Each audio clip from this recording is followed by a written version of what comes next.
Hello my dear students, आज हम करेंगे वर्कशीट नंबर 162 जो कि है दिनांक 5 फरवरी 2021 के लिए।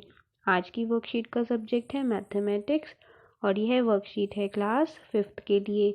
यहाँ आप अपना सेक्शन लिख देंगे, यहाँ अपना नाम और यहाँ अपने टीचर का नाम लिखेंगे। तो बच्चों, हमने जो लास्ट वर्कशीट की थी उसमें हमने देखा था कि सुमन और कमल के मामा जी ने उन्हें चॉकलेट दी और बच्चों ने क्या किया, उनके बराबर बराबर हिस्से करके खाए। तब वो 2 थे तो उन्होंने आधा आधा करके खाया। तब 4 बच्चे आ गए तो उन्होंने उसके 4 भाग करके खाए। तो आज हम उसी वर्कशीट से आगे बढ़ते हुए और कुछ बातें जानेंगे। तो चलिए फटाफट शुरू करते हैं। सुमन और कमल के मामा जी उन्हें एक जैसी 2 चॉकलेट देकर गए हैं।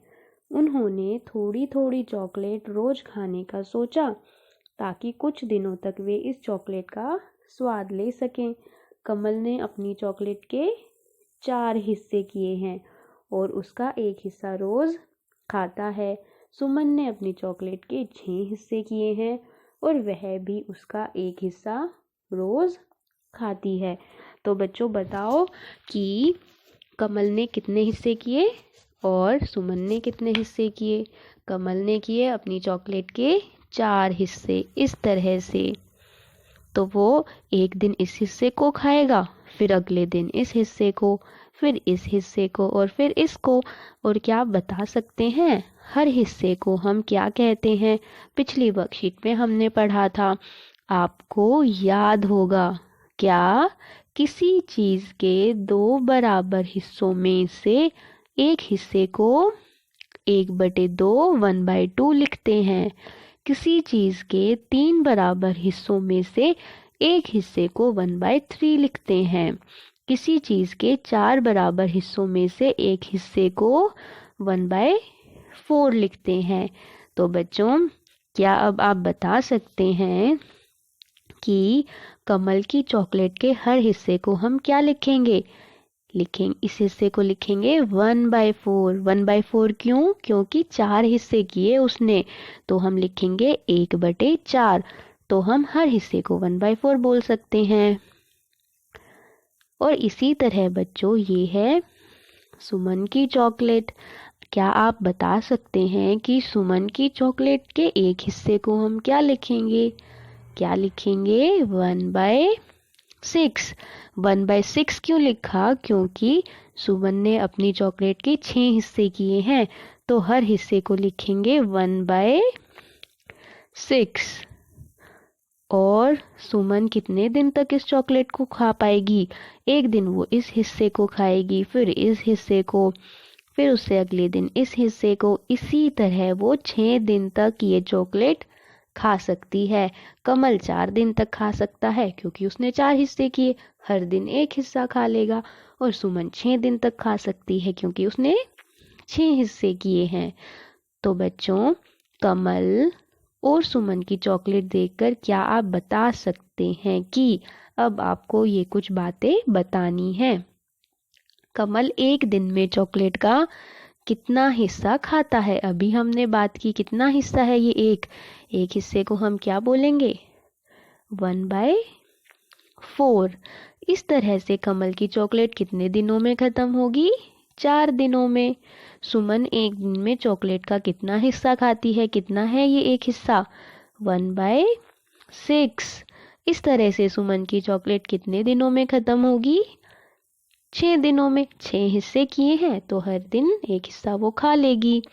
तो बच्चों, ये वाले प्रश्न आप इस तरह से लिख देंगे। सुमन की चॉकलेट का एक हिस्सा क्या कहलाएगा? 1/6। और कमल की चॉकलेट का एक हिस्सा कहलाएगा 1/4।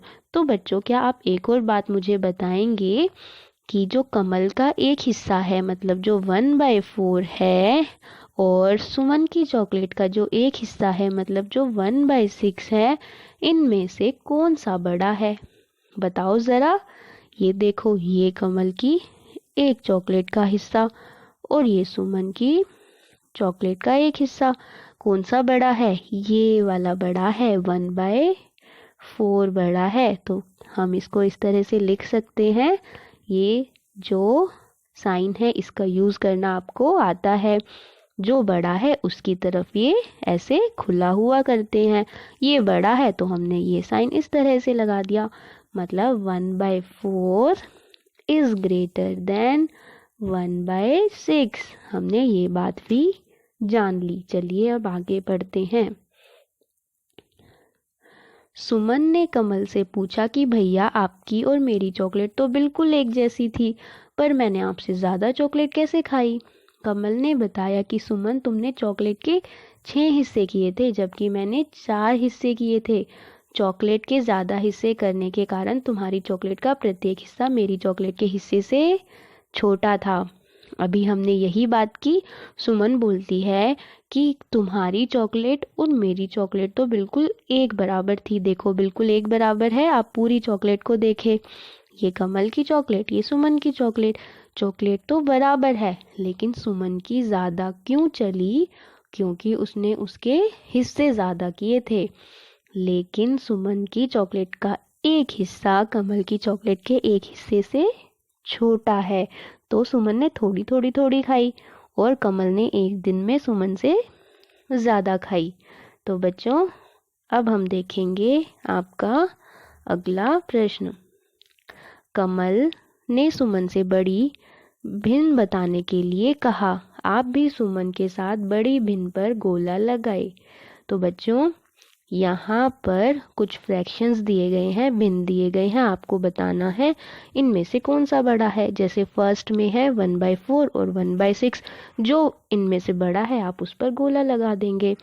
तो इसमें से कौन सा बड़ा है? 1/4। ये तो हमने अभी अभी पढ़ा। अगला है 1/5 या 1/4। तो बच्चों, ये प्रश्न करने से पहले हम थोड़ा सा इनके बारे में जान लेते हैं।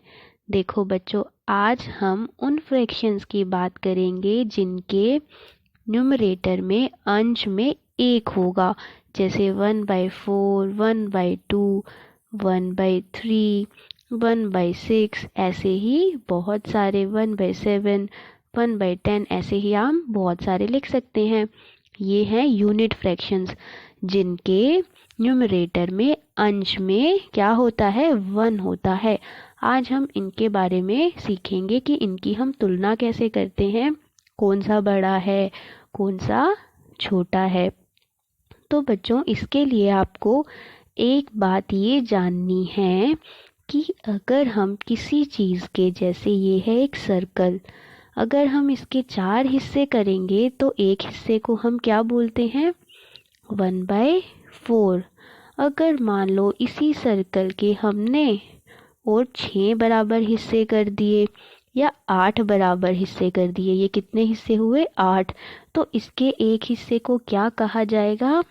1/8। इसी तरह हम 1/2 पढ़ चुके हैं और 1/3 भी पढ़ चुके हैं। तो हम जानते हैं इन सब के एक एक हिस्से को हम कैसे लिखते हैं भिन्न में। अब हमें जानना है कि इनमें से ये जो हिस्से हैं, बड़ा कौन सा है, उससे छोटा कौन सा है।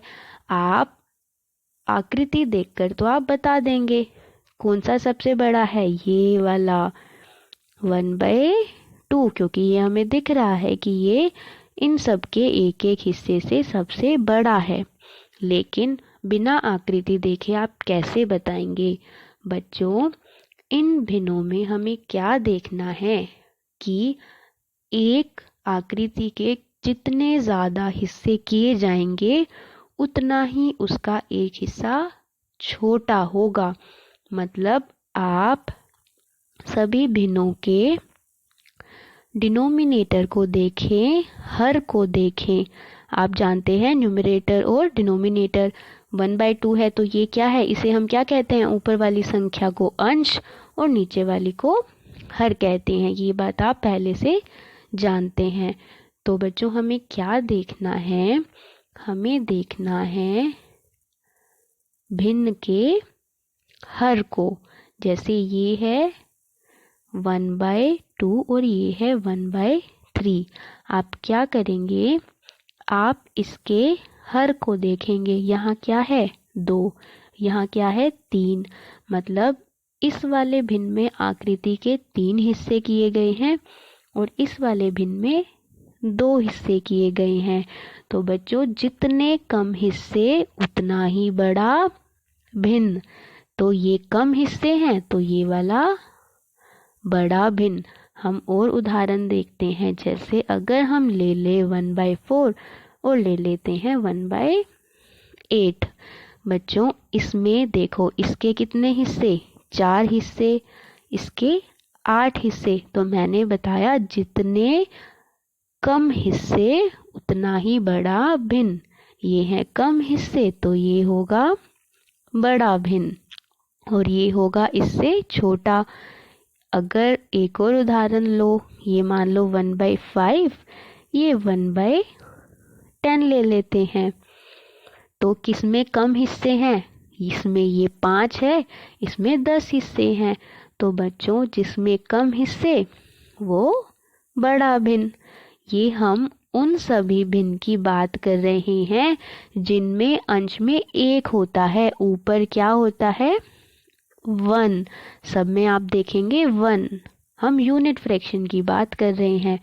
तो अब आप बताएं कि अगर ये है 1/7 और ये 1/12, तो इनमें से बड़ा भिन्न कौन सा है?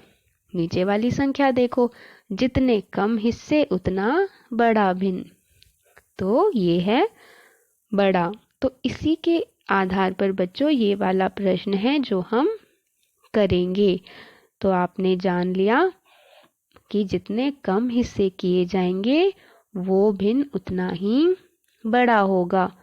जैसे इसमें आप देखो सबसे कम हिस्से इस वाले में किए गए हैं और यही है इन तीनों में से बड़ा भिन्न। सबसे बड़ा कौन सा 1/2, 1/2 से छोटा कौन सा 1/3 और सबसे छोटा 1/4। देखो इस वाले में सबसे ज़्यादा हिस्से किए गए हैं तो 1/4 है सबसे छोटा। अब हम करेंगे ये वाला प्रश्न। इसमें देखो किसमें कम हिस्से हैं? इस वाले में। तो इस पे आप सर्कल कर देंगे क्योंकि जितने कम हिस्से वो वाला भिन्न बड़ा होगा। अब इसमें ये 1/3, इसमें 1/2। तो आप देखो नीचे छोटी संख्या 2 है, छोटी संख्या, तो ये बड़ा भिन्न क्योंकि इसमें कम हिस्से हैं। इसी तरह इसमें कम हिस्से हैं तो 1/5 होगा बड़ा भिन्न, बड़ा फ्रैक्शन। और इसमें है ये वाला। तो बच्चों इस तरह से आप ये वाला प्रश्न करेंगे। अब देखें, इस कार्यपत्रिका के अभ्यास के लिए अपनी कक्षा की गणित की अभ्यास पुस्तिका में से पृष्ठ संख्या 91, 92 भी कीजिए। तो आपको ये दोनों पेजेस करने हैं अपनी वर्कबुक से। ये वाली वर्कशीट आप अपनी कॉपी में करेंगे और ये दोनों पेजेस आप वर्कबुक में करेंगे।